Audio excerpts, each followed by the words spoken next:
Coming up on UB Football Insider with Lance Leipold, presented by ECMC, we take a look back at the big road win over Central Michigan and get you ready for this weekend's homecoming game against Mid-American Conference division rival Akron. You'll get to know standout student athlete and defensive tackle Justin Brandon. Of course, we'll have our Karuba collisions and our top 5 plays from the win over the Chips. Plus, defensive line coach Tim Edwards takes a ride in our Town BMW Coaches and Cars feature. We'll also check in with basketball coach Nate Oates and get an update on his team. It's a jam-packed show, and it gets started right now.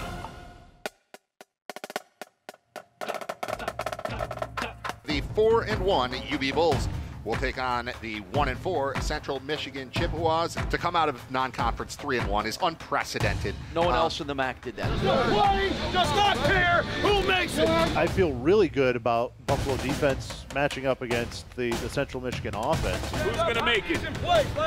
Who's going to make it? I got no wings on me today.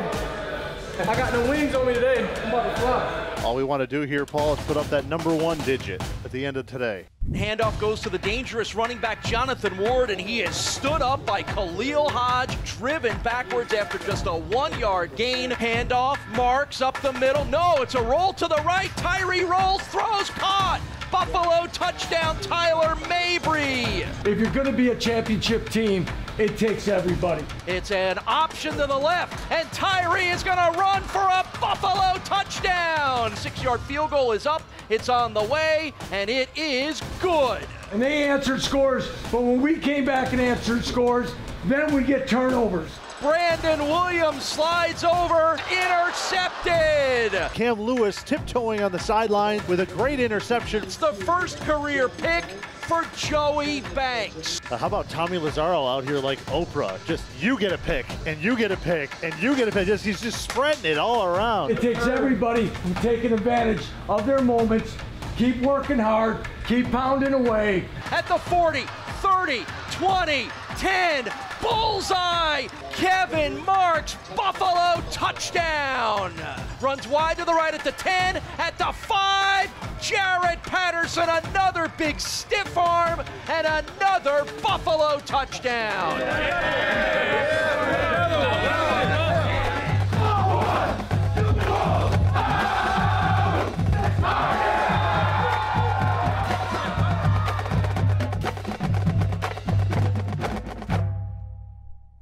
Central Michigan showed some great persistence, but the Bulls' running game was just too much for the Chips. It's time now for the top 5 plays of the week, presented by ECMC. The difference between healthcare and true care. Number 5. Gets the shotgun snap, stands in the pocket, now he's rushed. He rolls to the right, rolling, throws down the middle, it's caught. Osborne at the 50, first down Bulls. Scramble drill as Tyree rolls right, and he just kind of gets lost in all the traffic, and it's a first down. Number 4. Claps his hands, gets the snap, stands in the pocket, under pressure, hangs the ball up, it's intercepted! And the Bulls defense does step up with a big play. Cam Lewis tiptoeing on the sidelines with a great interception right in front of the Central Michigan bench. Number 3. Pistol, handoff, marks up the middle. No, it's a roll to the right. Tyree rolls, throws, caught. Buffalo touchdown, Tyler Mabry. After some nifty ball handling by Tyree Jackson, his 17th touchdown pass of the year. This is just an extended RPO. He pulls it out of Mark's stomach and rolls right. Then when he rolls right, he draws the attention of the corner and the linebacker, who turn their eyes to him, and Mabry just sneaks in behind him for a quick 6. Number 2. Patterson in at running back, they give it to him, runs wide to the right at the 10, at the 5, bullseye! Jared Patterson, another big stiff arm, and another Buffalo touchdown. Well, he makes Devontae Reed eat another stiff arm. Patterson uses his speed, gets to the outside, sticks it in the end zone. That's a big play. Buffalo's turned the tables here on Central and taking control back in this one. Number 1. First down handoff goes to Marks. Got a hole on the left side, 35, 40-yard line. Iowa's got the sidelines at the 40, 30, 20, 10. Bullseye! It's a 70-yard Kevin Marks Buffalo touchdown! That's a house call from Kevin Marks. Big-time run from Kevin Marks. Not just the vision, but also the speed. Once he got to the second level, there was absolutely no one that was going to catch him. And right when Central Michigan looked to get a little bit of momentum, Marks comes right up, steps up to the plate, and rips their heart out.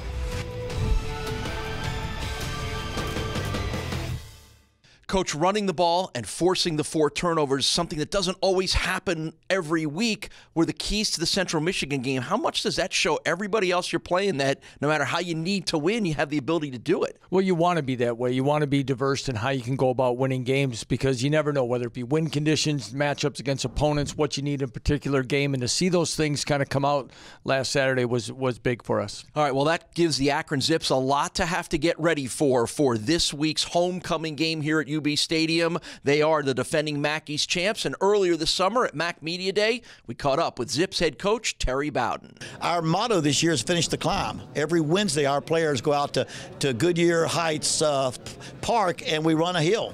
We don't finish until we run that hill.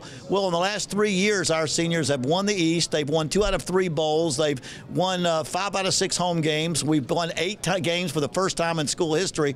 But there's one thing we haven't done. We haven't won the MAC championship. And so what last year did just made us hungrier for that final goal, is to win the conference championship. Leave it to you coaches to always find a cool metaphor for the season. Apparently Terry's is climbing the hill. Do you have one for this year for yourself? Well, not really. We don't, at our last job we had one, but we haven't really come up. I think Lou Corral, our strength coach, has come up with a few things within the weight room we keep with amongst ourselves. But yes, all coaches are creative. And especially in the offseason, I think they found theirs. All right, let's dive into the Akron Zips. It's part of our Town BMW Keys to the Game. Akron here for Saturday's homecoming kickoff, noon against the Bulls. They're 2-2 this year. Coach, 0-1. They just lost their first MAC game against Miami last week, but they do have a win on the road against Northwestern. Yeah, I think they set up to have a very challenging schedule, Paul.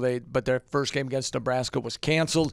They beat a Northwestern, a Big Ten team, went to play a Big 12 team as well in Iowa State. Fell on short there, and then last week, of course, stubbed their toe against Miami at home. So they've played a challenging schedule. Only 4 games, though, and that's going to be unique. But we all know from last year as well that was a game that we didn't play as well as we'd like. Yeah, that one still sticks with you. And I know we talked to Tyree Jackson earlier in the week, and it still sticks with him. That end zone interception he threw, it was a 21-20 defeat, and then you wind up winning the rest of your games after that. Right, and it was the first game Tyree was back off of injury, very hesitant to run the ball, kind of got caught in between running and throwing and tried to make a big play. But we had other opportunities in that game as well that we didn't capitalize on. And, that one really left a bitter taste in our mouth to have that close. We had many close defeats last year, but that one was really bitter. But the thing about it was, in its own right, it's kind of propelled us some ways where we're at today. A very aggressive defense from Akron. They have 5 defensive touchdowns already this season. Yeah, that's incredible. When you get 5 in a season and 3 in one game, it says a lot about how you're playing, how aggressive you are, how confident you are. And I think it stems from really the amount of juniors and seniors and the total amount of experience they have on that defense. And a quick thought from you on a new quarterback that hasn't played against the Bulls yet. His name is Cato Nelson. He has been leading the Zips so far this year. Yes, he took over last year, starting quarterback late in the season, quarterbacked them in the MAC championship game and their bowl game. So he's been through some starts. He has a strong arm, but equally he's very athletic. And if it's not there what he wants after a read or two, he's gonna take it and create first downs with his feet. All right, this is a good division rivalry. These games are always fun and always interesting, and it figures to be just that again here on Saturday, a noon kickoff between the Bulls and the Zips. Coach, good luck. Thank you very much, Paul. Coming up, we meet senior defensive tackle Justin Brandon, and Coach Leipold breaks down the Bulls' defensive line. That's all next on UB Football Insider. Welcome back to UB Football Insider. This segment is presented by CEFQ, changing lives every day. Homecoming kicks off at high noon on Saturday. Night Ranger gets the tailgate started at 10 a.m. inside of Stampede Square. It will be rocking. Psychology major Justin Brandon has been rocking on the Bulls' defensive line with 14 tackles and 3 tackles for loss. So it's time to get to know the big man in the middle.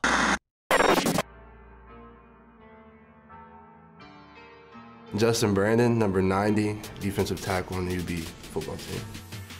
It's a delayed handoff, goes to Van Edwards, the running back, ripped down from behind by Justin Brandon. Justin Brandon makes the first big defensive play of the game. I grew up in Indianapolis, Indiana, West Side. Started off as a basketball player, and I had saw football naturally on TV, and I asked my parents to give it a shot. So they set a goal for me, 2nd grade in basketball. If I hit that goal, then I'd be able to play football. Luckily, I did. High school, I played at Ben Davis. I started out as a tight end there. And when I transitioned to offensive tackle, moved down again, ironically, I kind of fell in love with the game.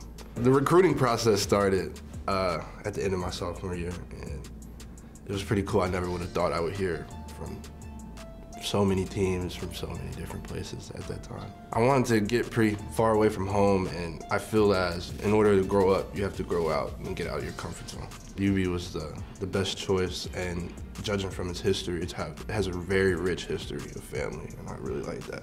It's Gardner hit in the backfield and ripped down by Justin Brandon. On the season, Justin Brandon has logged 14 total tackles and 3 tackles for loss. The man in the middle is a big factor in the success of his teammates, including Khalil Hodge, whom he creates space for and has helped become the Mid-American Conference leader in tackles. Our job as a defensive tackle is basically to clog up the middle and make the run kind of bounce outside. I love it because no one really wants to do it. The way I look at it is like somebody has to do it, so like why not me? On September 22nd at Rutgers, Justin Brandon wore number 41 in honor of Solomon Jackson. The senior defensive tackle also served as an honorary captain against the Scarlet Knights. 10 for Rutgers, handoff goes to the running back, Hilliman, stuffed. The man wearing Superman's cape, number 41, Justin Brandon makes the play for no gain. Moving forward as a team, we used all of the problems and the successes. We took that and we set that as a foundation for our season moving forward. You have to build off the losses to be successful. Our goal is just to win. It's my goal, just to win as a team. You know, if you look at one game at a time and you win every game, one game at a time, you win every game of the season. And not making a bowl game kind of showed us that we need to win. It can't be left up to anyone else's decision but ours. Justin Brandon is one of those players who doesn't always get his name mentioned. Not a lot of big stats, but I would think you'll tell me and everybody else that you couldn't do what you do defensively without what he does at D-tackle. Without a doubt, Paul. You know, a very important position. I think Justin's one of those guys that is quietly, which fits his personality, behind the success of Khalil Hodge and everything he's done for our program at the linebacker position. It's guys like Justin up front. And the thing about it is the position he plays kind of matches his personality. Some days you wouldn't even know if he's in the building or not. Doesn't say much, goes about his business, does everything you ask of him and does it well. That position of defensive tackle, you've used a lot of players there this year. You've used a lot of new players this year. This past week, we saw Deshaundrick Foxworth get his first career start. He made a couple of key plays. Eddie Wilson, a new young player, Chibuzi Onwuka, all those guys have sort of rotated not only in playing but sort of starring on a week-to-week basis. Yes, and each game kind of brings a different challenge, and sometimes within that group that you just mentioned, there's different skills and body types and things that kind of fit, whether it be a series, it might be a down and distance situation, or it might be a game or even the health of the players. But that we always said, Paul, that we want to rotate in that front four, and those 2 defensive tackles is probably the position we rotate the most. And I think at the defensive end position, Chuck Harris has gotten a lot of the attention, rightly so. He's the MAC leader in sacks, but you've used a lot of other guys, and there have been some new names that have started to emerge, like a Taylor Riggins, like a Ladarius Mack. Those guys, in the bits and pieces that they've played, have been noticeable. Yes, and you mentioned those 2 guys. I'd be remiss without saying, Miles Nicholas is a senior, and he's been starting, and he's been very consistent in what he does. Not always flashy, not maybe getting the pressures and everything that the others may have. Got a sack last week, but he's done well. But and then, of course, Malcolm Kuntz is one that just keeps getting better and better each week, and a guy that's going to take over as a pass rusher for Chuck Harris. But you mentioned Taylor Riggins, and he's a guy, again, much like Justin Brandon, that doesn't say much in and out every day, but very consistent and does everything that you ask him to do with great technique. All right, lots of names for Bulls fans to keep track of on the defensive line, but if they keep playing and making plays, you'd be more than happy to start remembering who they are. That's a position to watch for this Saturday's game against Akron. Thanks, Coach. You're welcome. Coming up, we take a look at the big hits against Central Michigan. And D-line coach Tim Edwards takes us behind the wheel in Town BMW's Coaches and Cars. UB Football Insider returns right after this. Welcome back to UB Football Insider. This segment is presented by Town BMW, the official auto partner of UB Athletics. The excitement starts at 9 a.m. inside of Stampede Square. Cheer on the team as they arrive to the stadium for the walk to victory at 9:30. And then, of course, it's the tailgate concert featuring Night Ranger, and that starts at 10. Kickoff between the Bulls and the Zips is noon. Well, Night Ranger's going to play their hits, and there'll be plenty of hits on the field against Akron. But let's take a look at last week's big hits from the win over Central Michigan. Here are this week's Karuba collisions. 3rd and 5 from the 18. Quarterback keeper, option pitch, and drilled. Brandon Williams up from the secondary spot, just drilled Jonathan Ward for a loss back to the 22, a negative 4-yard play. Lazaro back in the pocket, gonna throw. He gets rushed, hit, sacked. Coming around the end, that was Miles Nicholas with his first sack of the year. Just an old-fashioned speed rush, gets around the outside, stays in pursuit and tracks him down. Nicholas almost knocked that ball out for a fumble as well. 1st and 10 from the 25, option to the right, and this one goes nowhere. Taylor Riggins. Lazaro keeps it and just gets absolutely stood up. Follow UB Football on Twitter and choose your favorite Karuba collision of the week. On Saturday, Coach Tim Edwards will have his defensive line fired up for the noon kickoff homecoming against Akron. Well, let's see how the big man handles the road in our Coaches and Cars segment presented by Town BMW.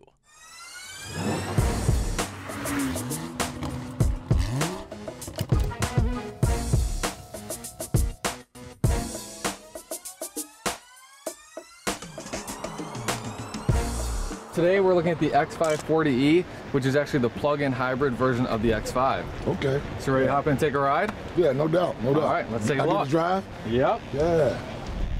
So we'll start off here with driving modes. Okay. I'm sure that your BMW back in the day didn't have them. So when you say driving mode, that means? So we have Sport here. Got it. We have Comfort and Eco Pro.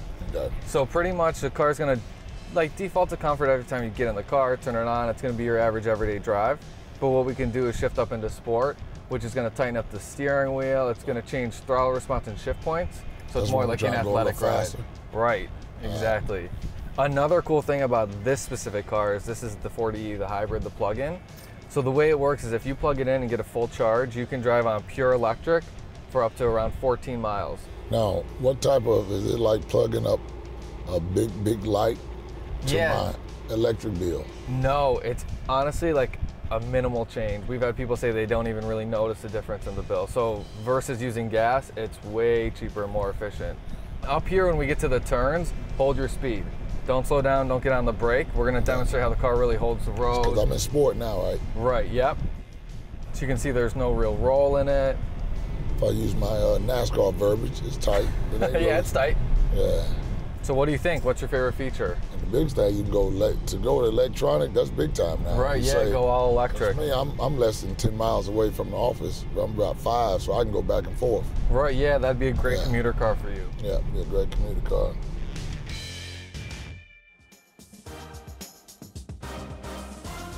Coming up, it's basketball season and the Bulls expect a packed house for all their home games this season. We'll get an update from Coach Nate Oates. This is UB Football Insider, presented by ECMC, the difference between healthcare and true care. The first NCAA tournament win in the history of the Buffalo Bulls. Sweet 16, here we come as the Buffalo Bulls come into Florida and go 2-0 in the NCAA postseason tournament.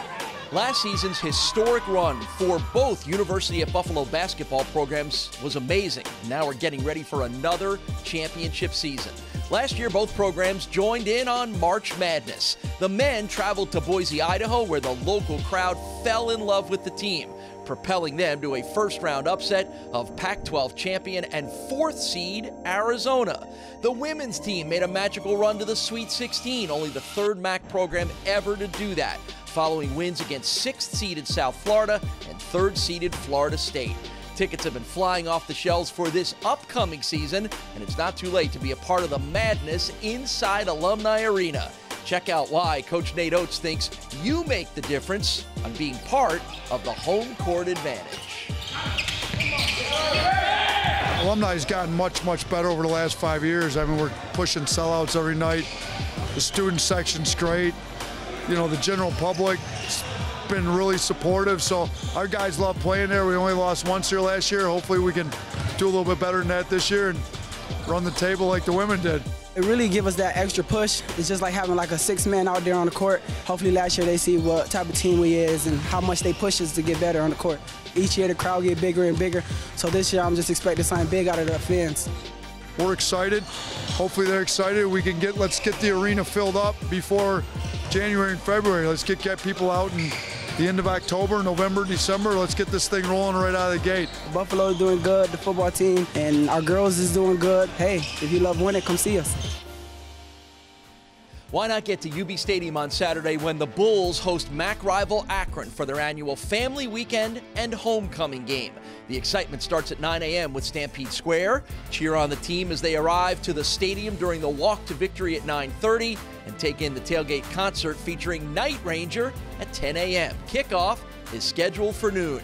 If you don't have your tickets, then why not get them now? There is still time. Call the UB ticket office at 1-877-UB there or log on to ubbulls.com. Tickets are also available on Ticketmaster. Thanks for watching UB Football Insider with Lance Leipold, and we hope to see you at UB Stadium on Saturday. Go blue, go white, go Bulls.